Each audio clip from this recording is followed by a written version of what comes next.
your approach to the music in this album feels different than the other ones you've kind of put out. Like, how have you refocused your music into going into this particular project?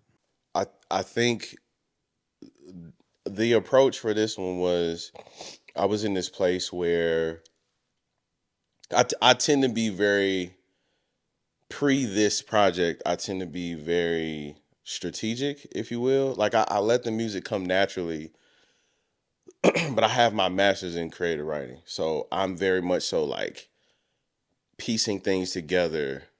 Very strategically. Sometimes it'll be I know I want to write a song about something. It's not always hear the music, then get an idea for a song, and then write the lyrics. Sometimes it's like I will know that I want to talk about something. Right. Like know that I want to talk about a song. And then we just like then I'll find the music, find whatever, and then go about it that way. But for this one, it was purely I knew that I wanted to do a mixtape because I was doing the Grill Talk freestyles, and then I did a couple of them, and then one of the co-executive producers, my homie Dizo, he was like, he just hit me out of nowhere. Was like, "Yo, I think you need to do a mixtape." Like, cause he heard the first one, he was like, "Yeah, I think a Grill Talk mixtape would be really cool." And this was not too long after Gold Fangs on Sunday. So I kind of chilled for a little bit and was kind of debating on what I wanted to do next. And then I hit him up. I said, let's do it.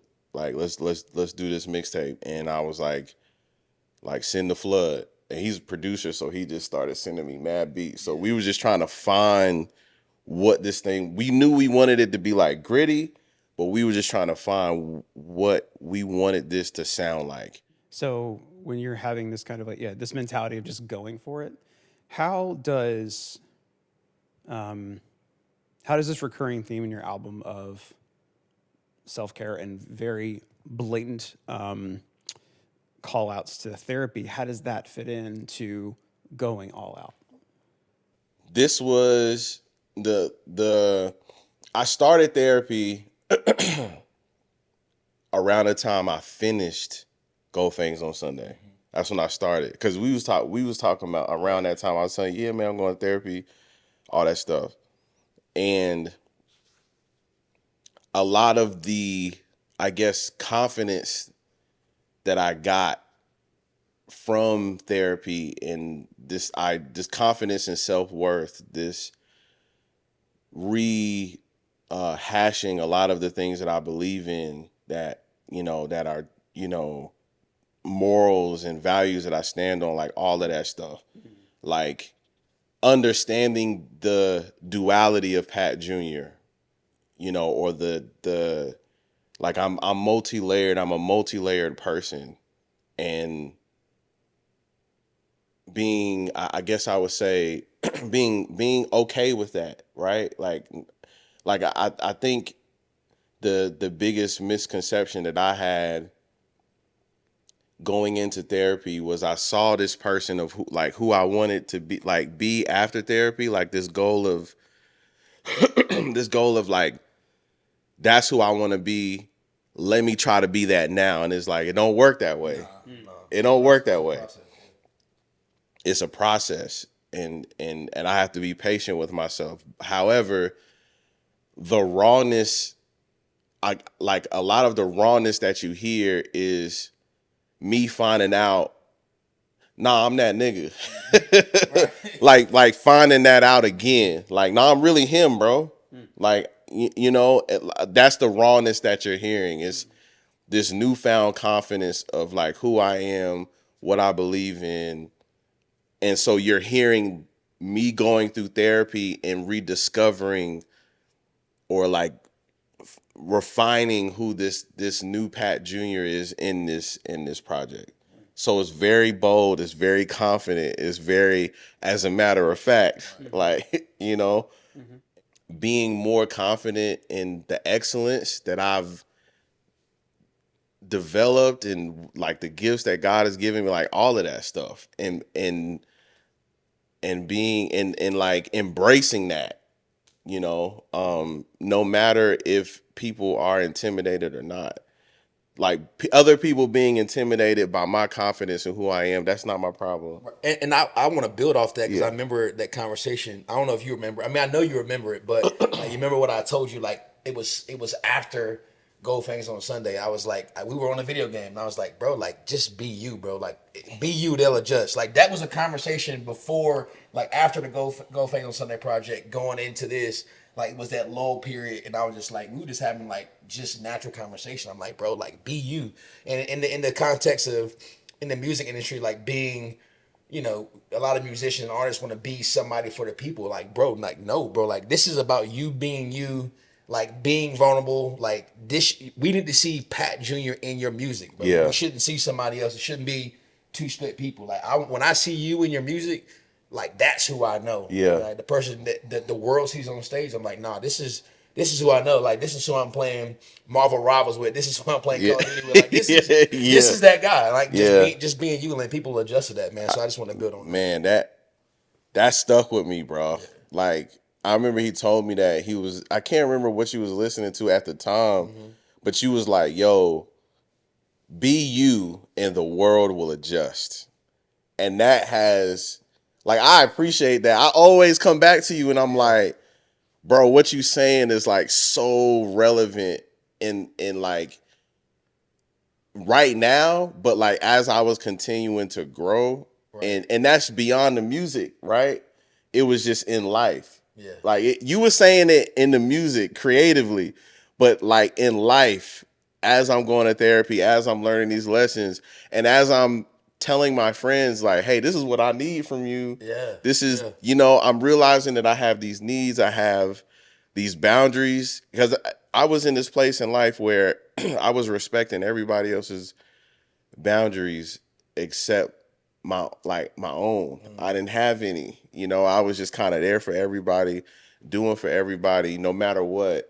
And of course, in some cases, I'm like, I'm tired. Or I can't really. But it was just like, nah, shake that fatigue off and go be there for that person. But even creatively, that encouraged me because of just how the music industry is now, where it's like, in order to keep up, and I say there's been a shift definitely recently, but there's been this trend of like, or the I'd rather say the average big record label or artist that comes into the music industry is trying to keep up with the trends in order to stay relevant. And JR was like, nah, bro, like stay you, stay true to who you are. Let everybody else adjust, bro. Yeah, I feel that. That was heavy, bro. Yeah, it's good to have just things to bounce off of people. Like whatever, if their feelings or thoughts or whatever, it's cool to have, your close knit group, your community to kind of got your back. Absolutely. Yeah. So speaking of boundaries, you have a song called Boundaries. Yes. Let's get literal. Okay. So you talked a little bit about realizing like you didn't recognize you put down your boundaries for the accommodation of others. So was there a moment that you went like, no, I can't do that anymore? Like I have to. Like when did you feel comfortable putting up your own boundaries, and also how do you put up those boundaries? It wasn't easy in the beginning because I'm the strong friend. You know what I mean? Like Yeah, I get it. I'm the guy that when people need me, I've always been, first of all, I've been the guy when people need me, I'm there. Right. It's like I got you, right? But there's even nuance to that because I had to realize that everybody does not deserve 100% of Pat Jr. Yes. Right? Like we've been talking about that, right? Like everybody doesn't deserve 100% of you. And I struggle with that even now because it's like sometimes you see the underdog, you see the person who needs that push or who needs that guidance or who needs whatever it is, and you know that you have that to give to them, but it's like, is that person my assignment? Am I supposed to be like that person to that individual? Because where I am now in my life is like actual friendships, like my friends, I look at that differently. Like the term friend means so much more. Friendships are reciprocal, right? Like, and so it's like I could be giving my energy to this person, giving all my energy, love, like not all, but like, you know what I'm saying? Like exhausting myself or being there in times where I'm fatigued and then not get any appreciation, Yeah. not get that back. You know what I'm saying?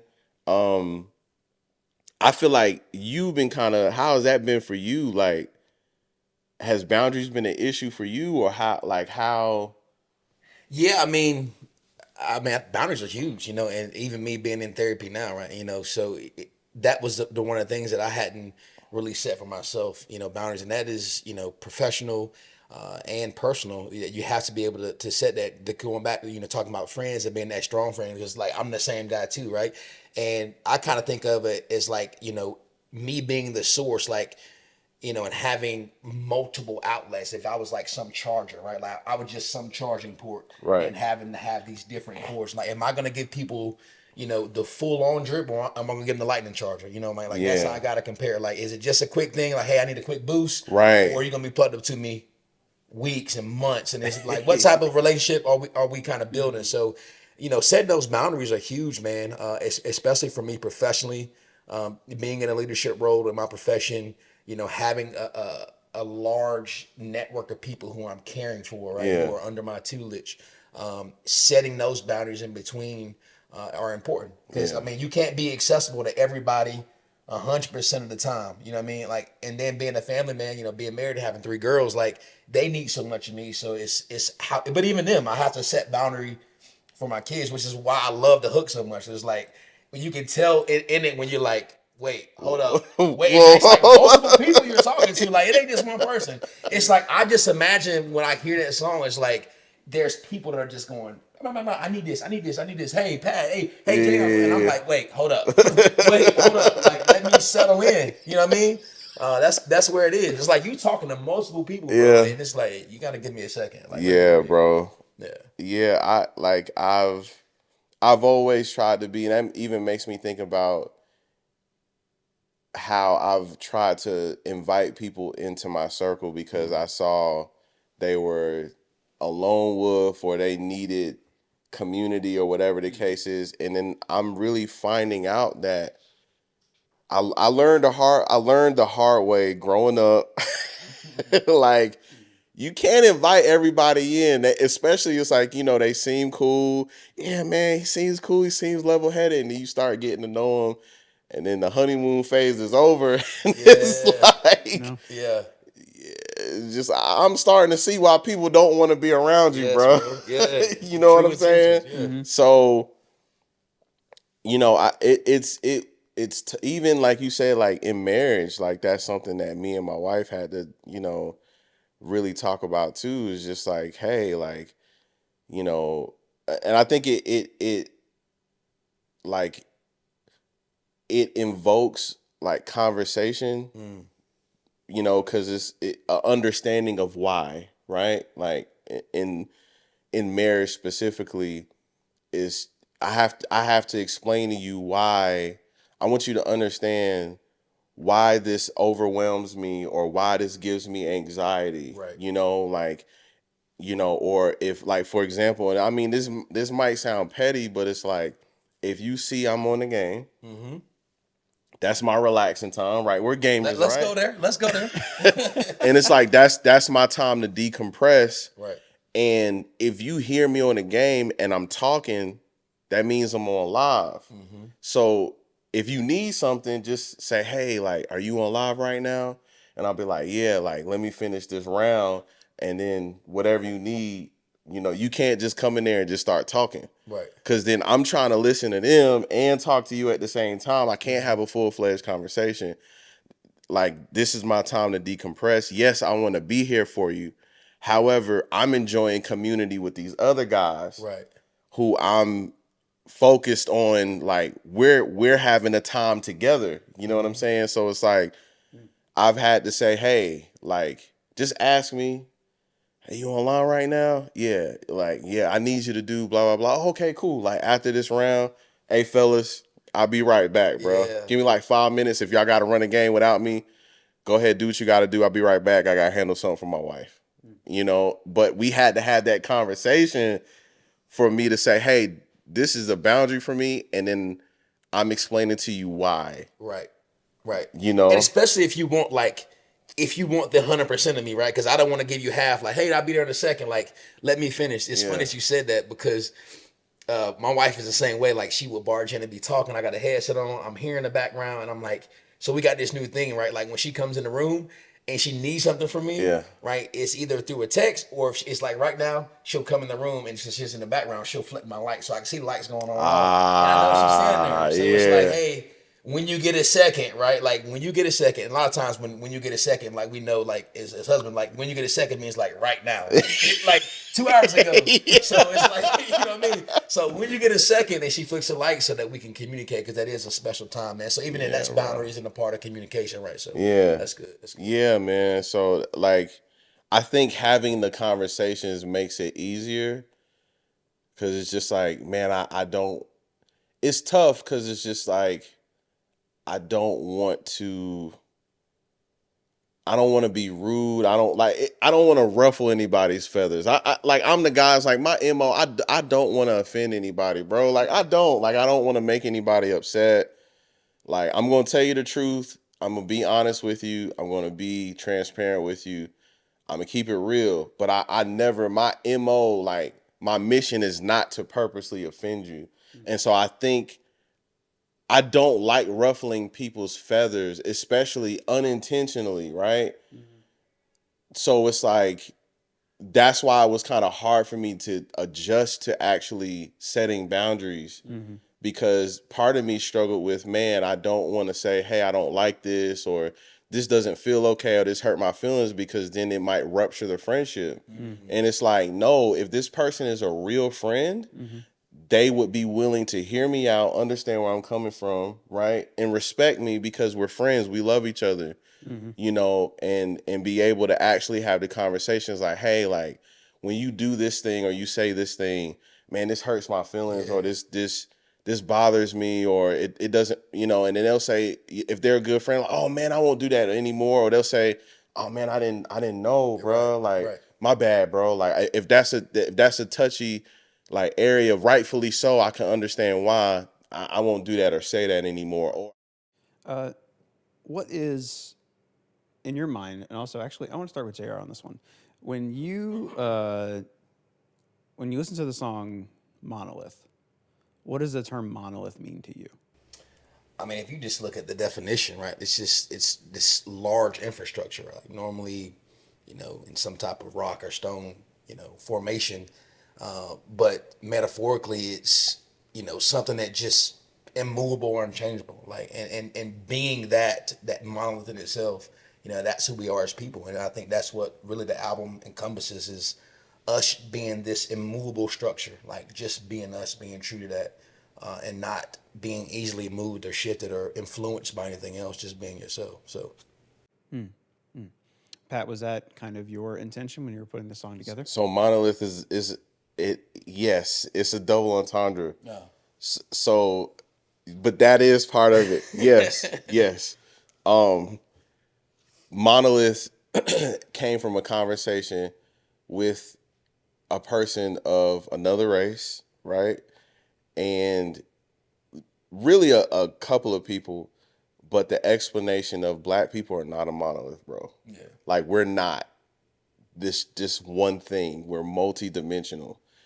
But also I'm standing on this and I'm not moving. So that definitely that's you caught that part for sure. Oh, yeah. Like it's a tough conversation to have. And it's funny, like as I think about this more, like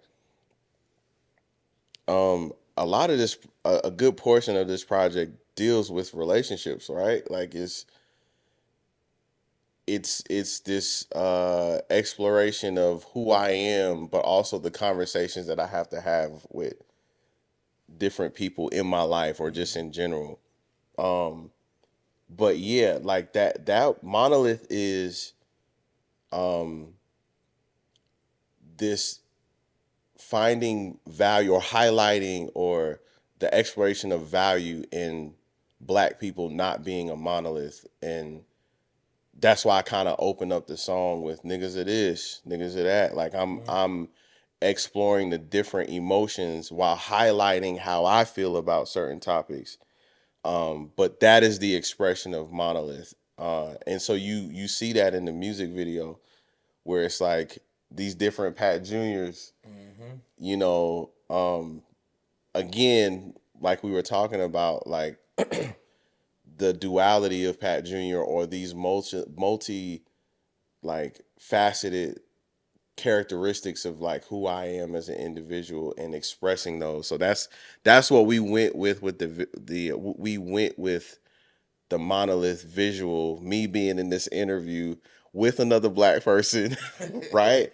And you can see he's very formal, very some people would call you know, he's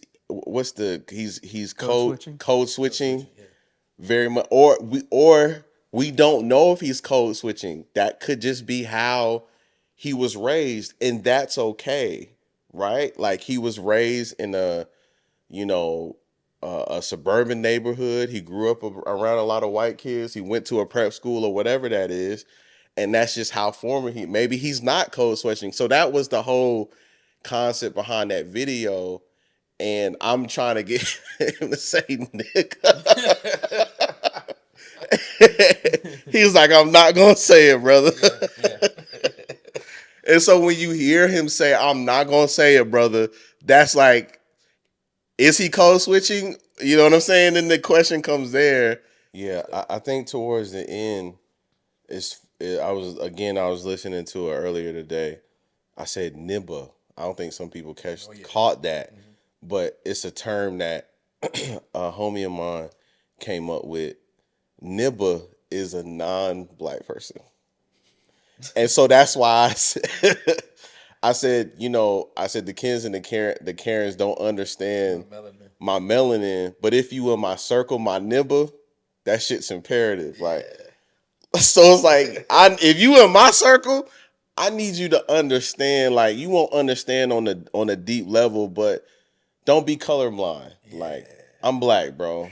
You know, and there's a lot that comes with being black, and have some kind of understanding of what I go through, what we go through, what we deal with as black people, you know, and we'll be all right if you're able to do that. And if you don't, you can ask. Yeah, absolutely. You know, but don't just assume that, you know, this is who we are. I can expect this response or whatever, or I can't stand when people start when white people or non-black people use ebonics to try to relate right off the bat. Right. It even feels weird, not brother, but when people say, "What's up, brother?" and I'm just like, why are you doing that?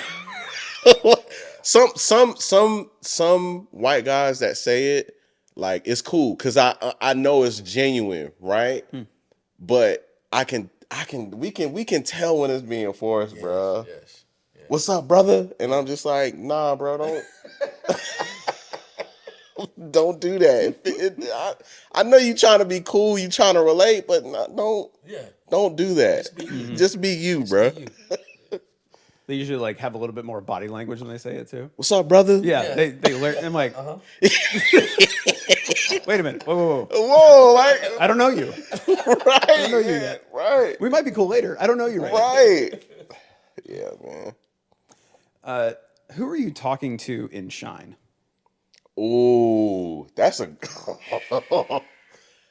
Who do you think I was talking to in Shine? Because that's your joint, ain't it? Yes, my joint. joint. Like, Okay. yeah, like.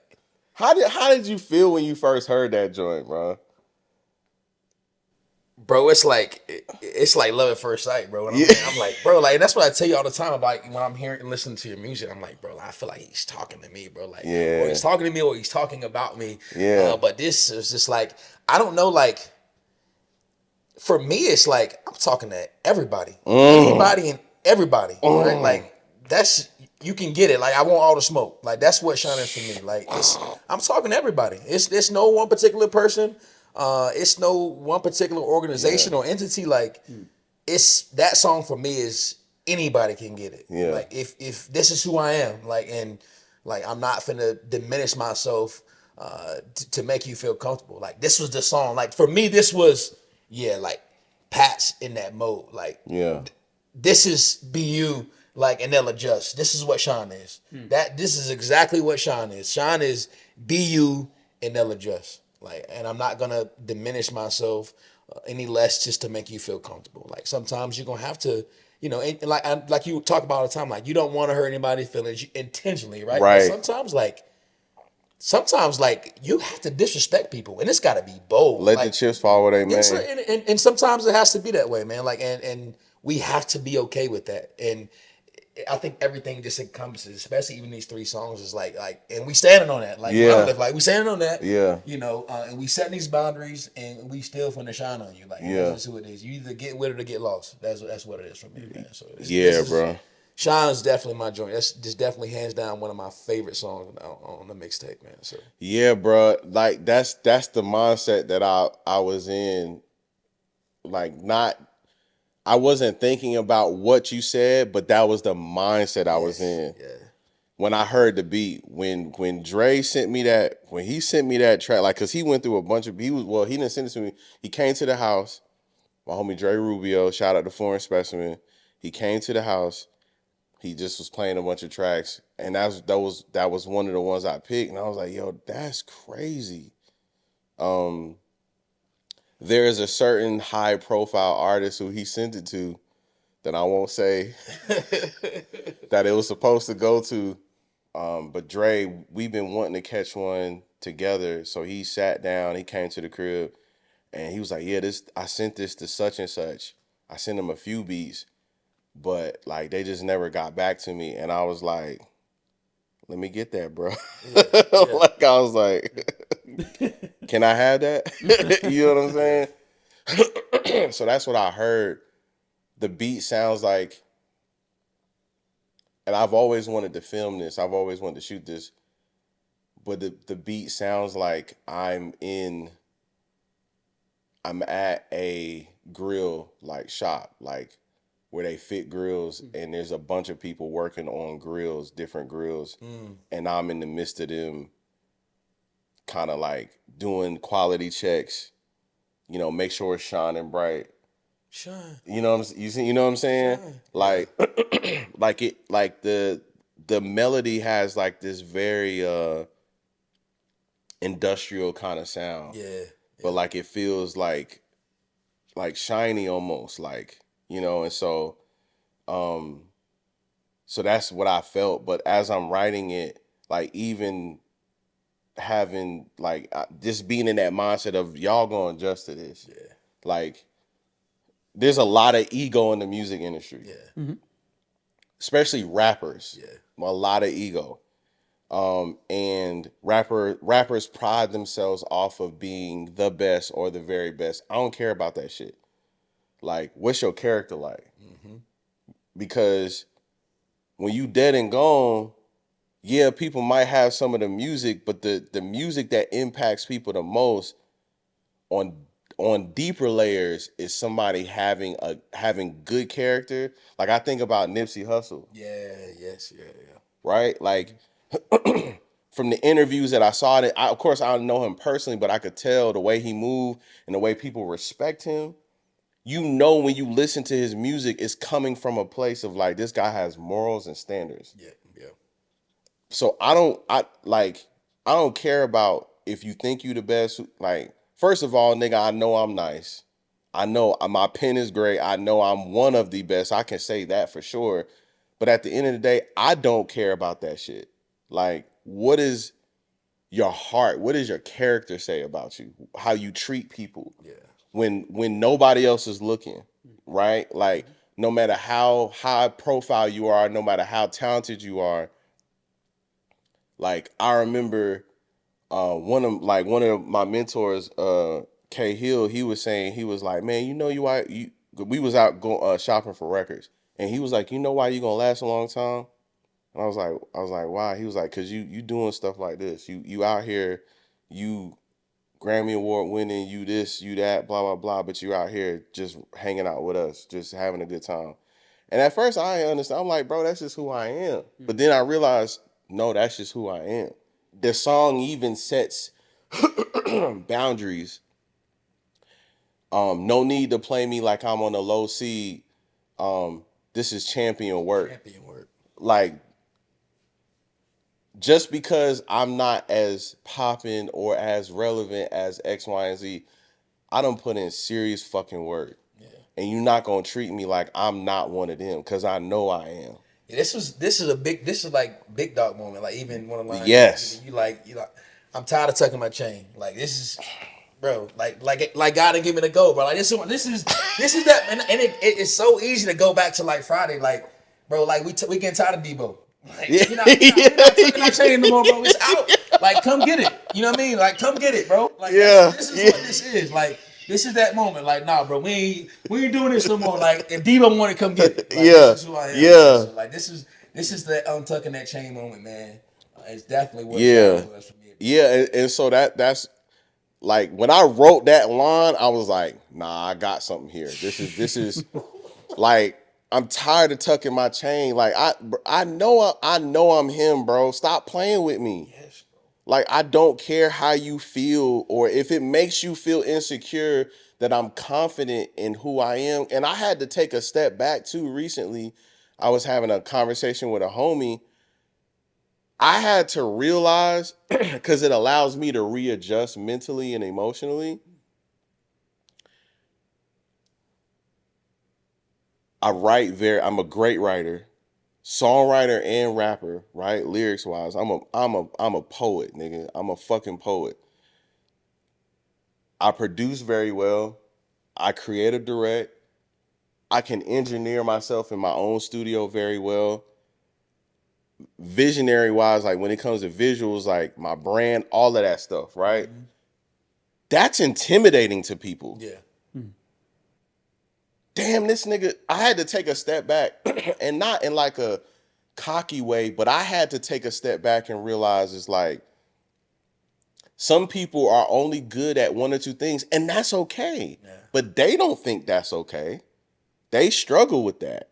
So I had to take a step back and realize, yo, some people ain't gonna really rock with you because you are actually really great at multiple things. But I spent a lot of time getting great at multiple things. Right. You know? And it's like, that song is like, yo, this is champion work. Yeah. To get to where I am and where I'm going, the way you see me, I put in time to get here. Respect me, or get the fuck lost. Yes. Yep. Like, and so, but I also want that to be a mantra for people to be confident in who they are too. You know, and that's why I'm always telling you, I'm texting this dude. I'm like, bro, like, you are incredible at what you do.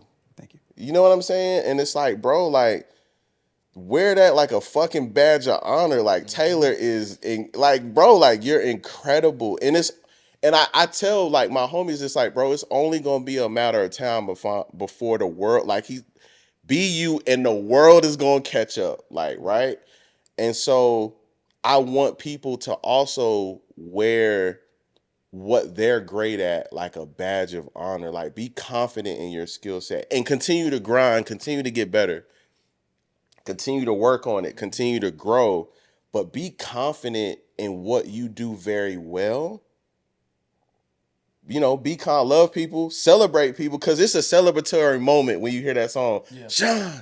Sean, like, you know, I'm having the crowd, when I'm saying it, they saying, what? Sean, what? Like, yeah. I want you to be excited in that moment and be celebratory. Like whatever it is you good at, be confident in that, right? But don't let nobody play you. We're not doing that. We not doing that. Doing that. You know, so yeah, that's man, Sean, that's Sean, it's that one. it's that one.